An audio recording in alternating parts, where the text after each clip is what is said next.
Hello guys! Magluluto tayo ng aking ulam. Ang aking lulutuin ngayon is ayan, ampalaya. Ampalaya is bitter. Ayan, ang mga ingredients ko. Lagyan ko ng itlog.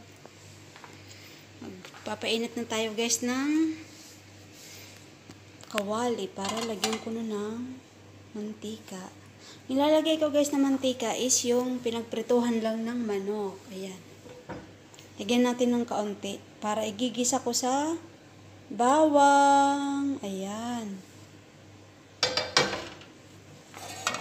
Hintayin lang natin na uminit para ilagay natin ang bawang. Ito guys ang bawang. Ayan.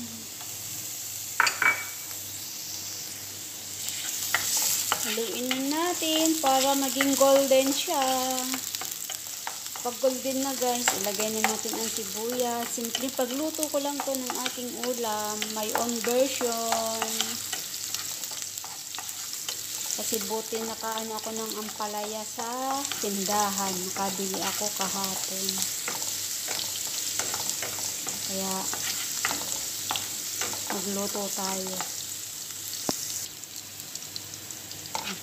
Malapit na siyang mag-golden brown.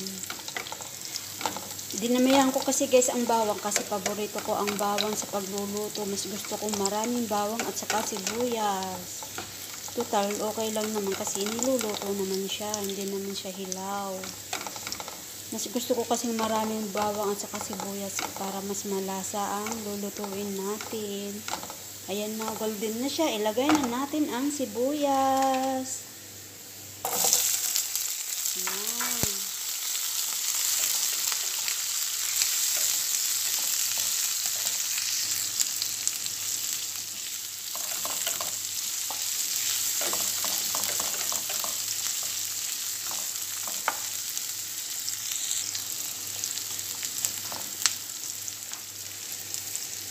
Luto.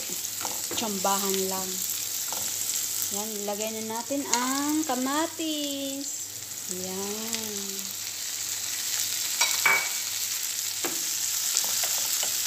Saka may paminta na yan guys. Nilagyan ko na ng paminta.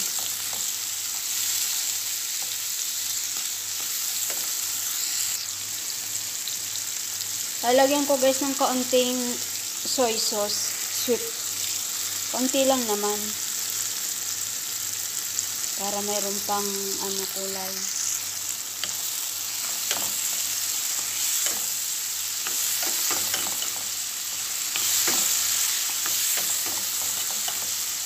Ayan. Lagay na natin ang ampalaya. Ayan, ampalaya.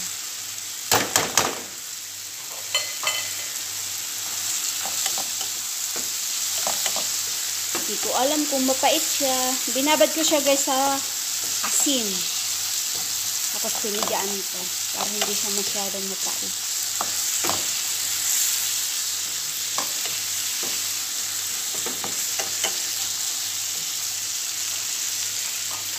Lagyan na natin ng kaunting magic sarap. Ayan, magic sarap. Kunti lang guys, kasi nagtitipid-tipid ako. At least may lasa siya. Hindi ko siya uubusin. Ayan. Haluin na natin.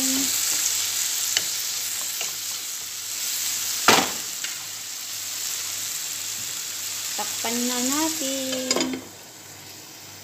Ayan, buksan natin. After 1 minute, haluin. Ayan, kasimple lang ang aking pagluto.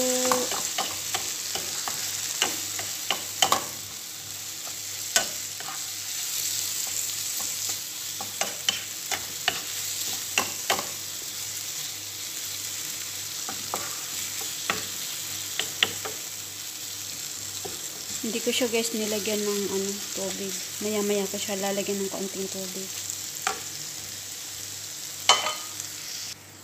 Nilagyan ko na ng kaunting tubig. Takpan natin uli para mamaya ilagay ang itlog. Buksan na natin guys para ilagay ang itlog. Ayan. Konti lang yung kong tubig. Ayoko ng maraming sabaw. Kasi nga, ginisang ampalaya. Ayan. Lagyan natin yung itlog. 2 buo yung itlog na nilagay ko.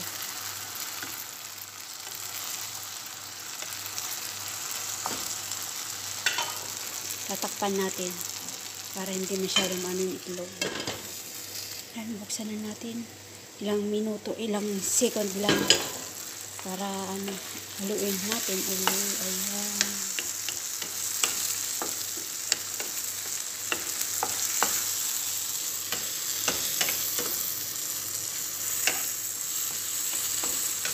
Yan, luto na guys.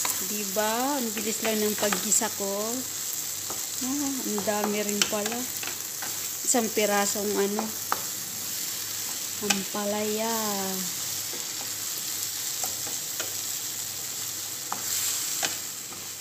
Yan, luto na. Ready nang kainin. Yan guys, luto na siya. Lagyan na natin sa lalagyan. Hi guys, kain na tayo kasi luto na ang aking ulam. Ay, ito na ang aking ulam na ampalayang ginisa na may itlog. Yan, kain na tayo guys. Sarap. Ano kayang lasa dito?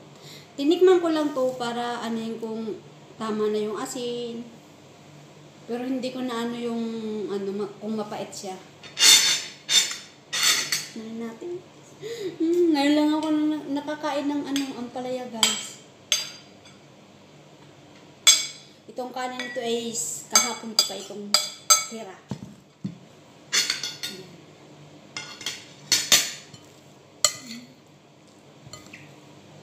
Sarap.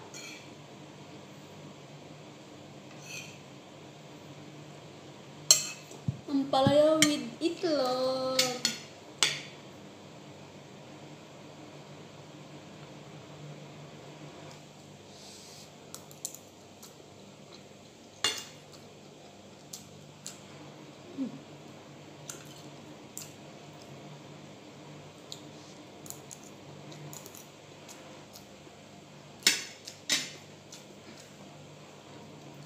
Hindi siya masyadong mapait guys.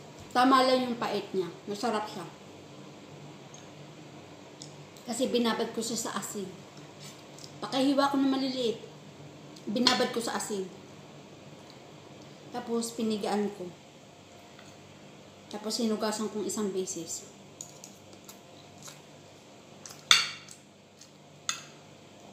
Kaya hindi siya masyadong mapait. May pait siya pero kaunti lang. Tamang-tama lang talaga.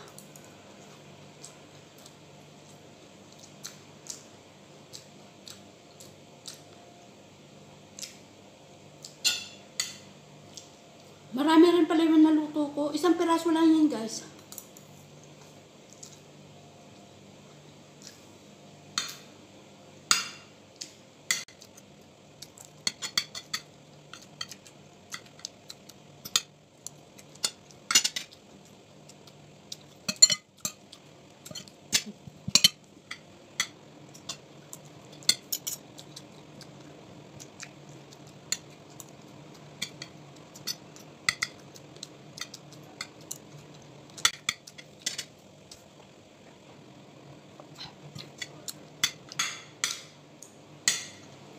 Kailangan ko guys magmadali. Kasi may gagawin pa ako sa taas.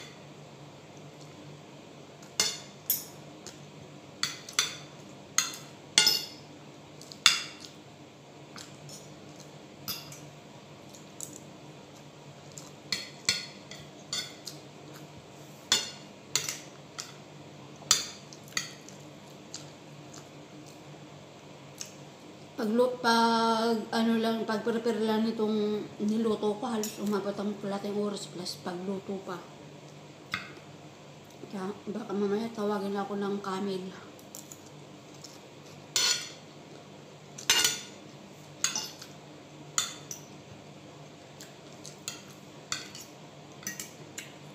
Pero ang alam naman nun, nasa kusina ako.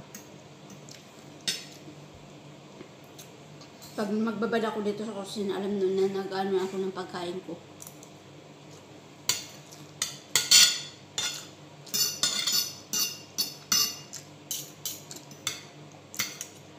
Kasi kanina narinig yung nag-init ako ng kanin sa microwave. Alam nun na ikakain ako. Kaso, alam mo naman mga tao rito, pag uutos, walang pakialam kahit kumakain ang ano nila, katulong.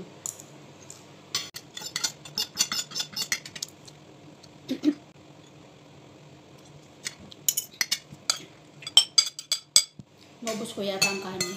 Pero okay lang, kasi talagang masarap. At itong talong. At itong ano, talong puti. Ang palaya.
Ito lang guys, natira kaunti. Kakaunti. Plus kanin.